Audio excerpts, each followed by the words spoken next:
Welcome, everybody. It's Penny again. And today I'm with the most beautiful soul, Janice Thompson. Janice, it's been a long time we've known each other, hasn't it? Yeah, a very long time indeed now. I wouldn't even know. Years and years. I remember when I first met you, you were talking about crystals, and Oh, yeah. I decided that I would become your stalker. I know, it's a little bit worrying, isn't it?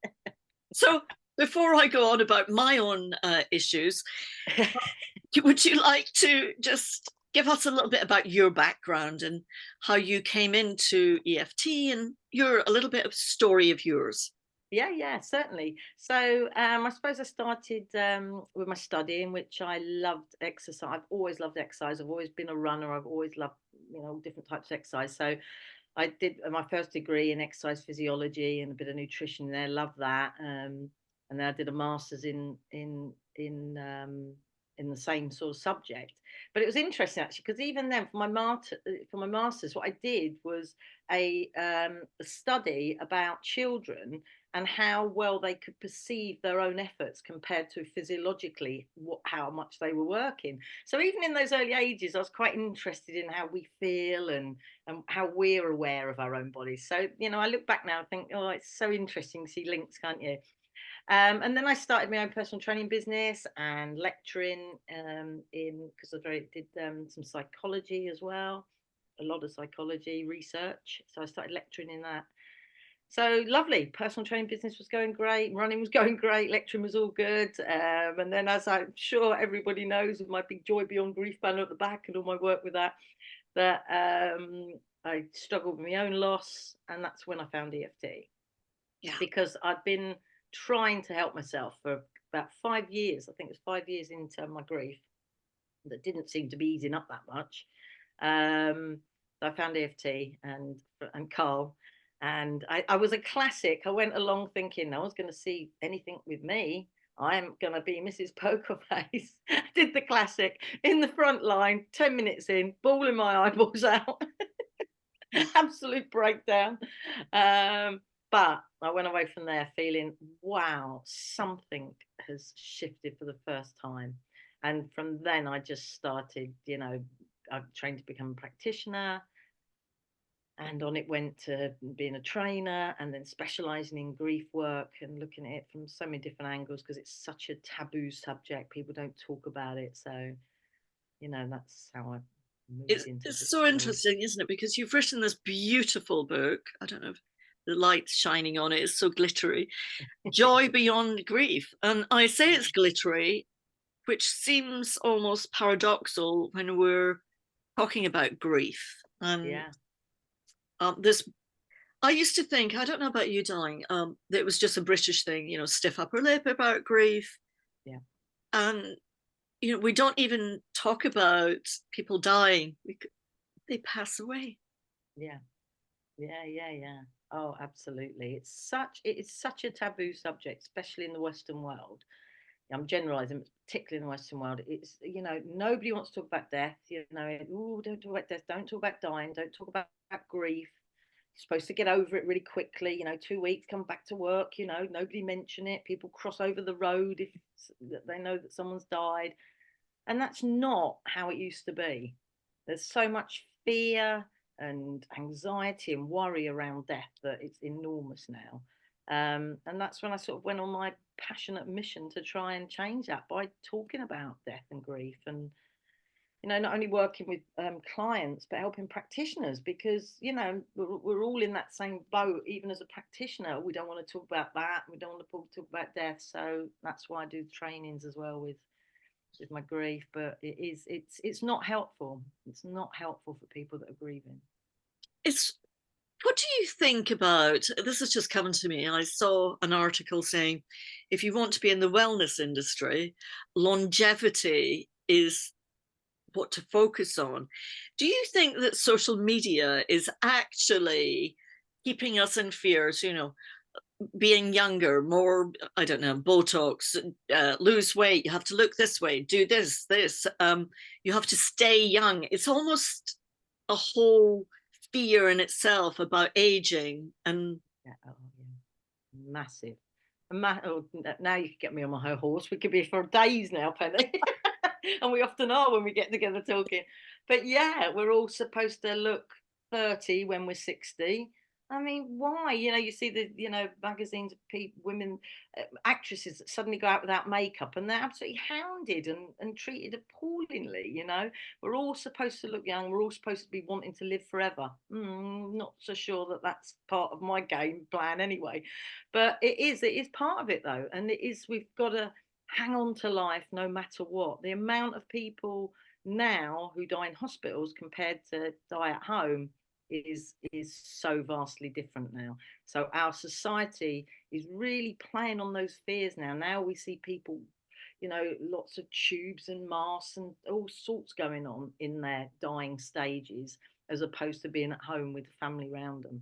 And that is one teeny aspect of the way that our society has shifted and changed away from the sacredness of death. It's sacred like birth. Yes. Yeah, it's it should be a beautiful process. I know not in every case. I totally respect, violent deaths and all sorts of other things, and that's to be looked at too. But if we're just looking at that process of death, it's so, it just upsets me so much to see how it has shifted and changed into such a negative thing in our society. Yeah, because I don't know about you, but I feel there's a lack of dignity in dying when we're just trying. For what reason? And I wonder what reason we're keeping that person alive. Is it for ourselves? And this is quite a deep subject for our tiny little interview. Yeah. Of us again. Yeah. Is it for us or is it for the soul on that bed? Yeah, I don't. Good question. Is it for us? Is it for the soul on the bed?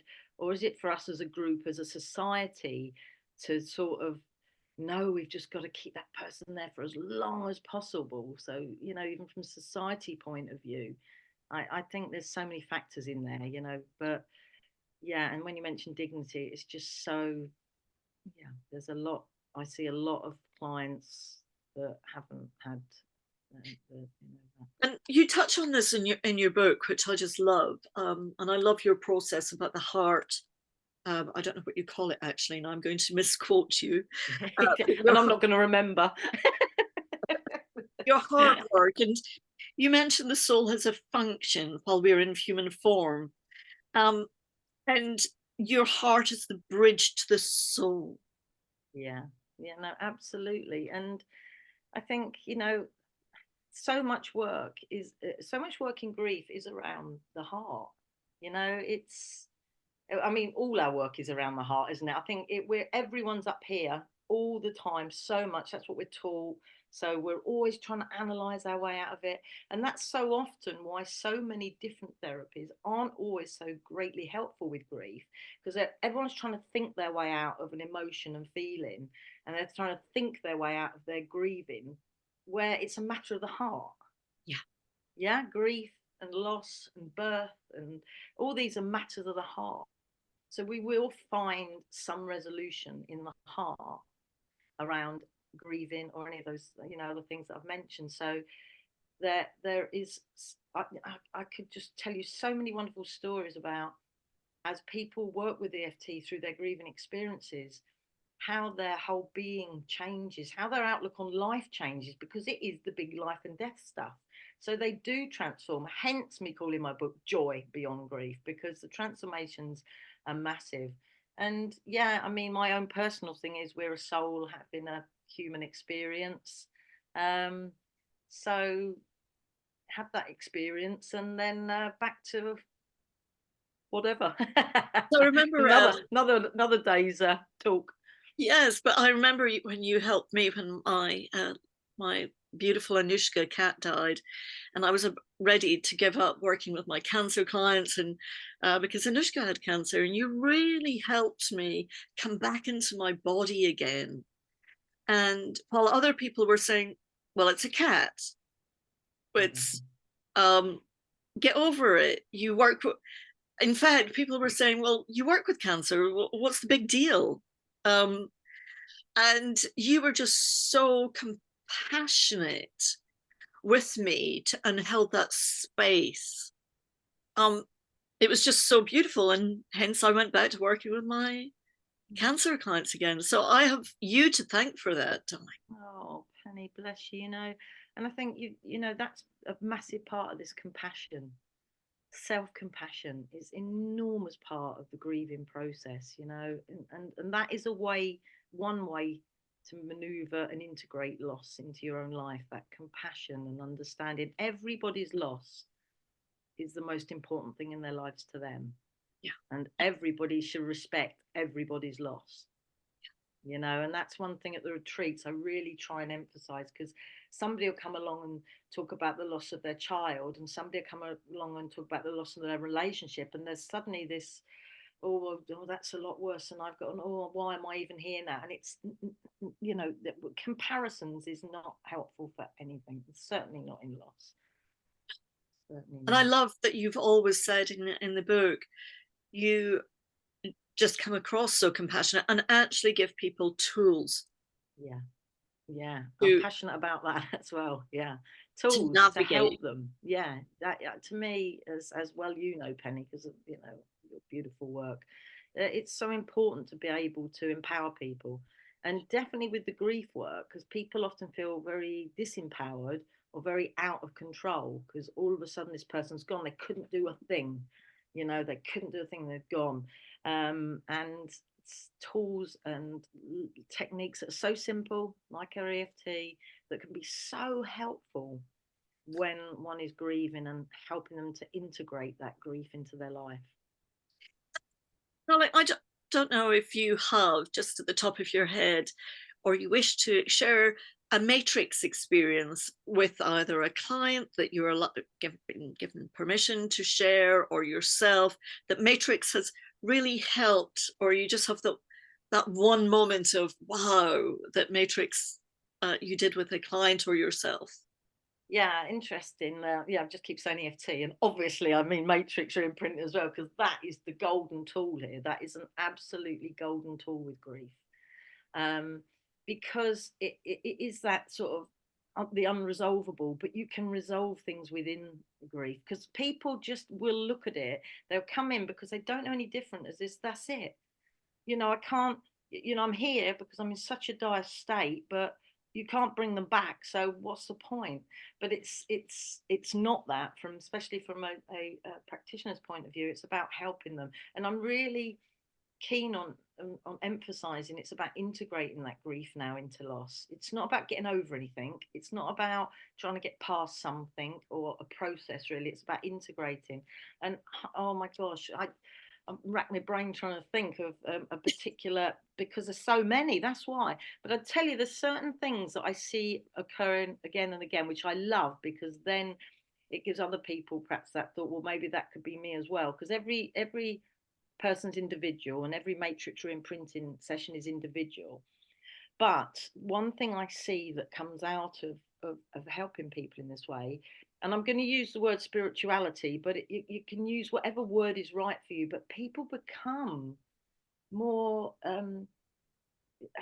calm about the world and about their life and about their own death. And there is some spiritual aspect to it, and I can't really put my finger on it, but to see, you literally see people transform from really being whatever the form their grief has taken, whether it's, you know, sadness, depression, anxiety, whatever form it's taken. You just see such a difference in how that then they've integrated that into their lives moving forward. And then comes that transformation, because so many therapies and means of helping people through grief is to get past it and just be at peace and just get there and learn to live with it. And I'm like, no way, no way. And matrix imprinting is a brilliant tool to actually go, no, out of this terrible trauma, out of this terrible loss can come some wonderful transformations in your life, and how to help people move from that, from being at peace into that is one thing the matrix really shows. Yeah. Mm. Thank you so much, Janice. I personally, going to put an intention out there that I will come on your retreat, which you hold. Is it in Wales that you normally hold them? Yeah, the retreats that yeah, I hold it. We hold yeah, we're going to move around a little bit actually, but sort of on the Shropshire border, Welsh border area, and Peak District maybe this year as well. So yeah, but that's for anyone who's struggling with grief. Yeah. And I cannot recommend this book more often, is Joy Beyond Grief. In fact, this is my third book that I've bought. That's why it looks so new, because every time I take it out to a coffee shop, somebody actually comments on it and I end up giving it away. Um, Oh, Penny, bless your heart. so they've got Oh, my an little angel. notes about grief in there, but they're probably going, what's that?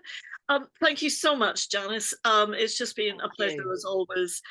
You can find Janice at joybeyondgrief.com, is it? At my name, it is Oh, it's Janice www.janicethompson.co.uk. Thompson. Yeah, yeah, it's Oh, under my name. Yeah. uh, I think I have got that website. Yeah, in the ether somewhere that one will be when I get round to it. just making up new websites for you. Thank you so much, Brilliant. darling, for taking the Thank time. you. I'll speak to you soon.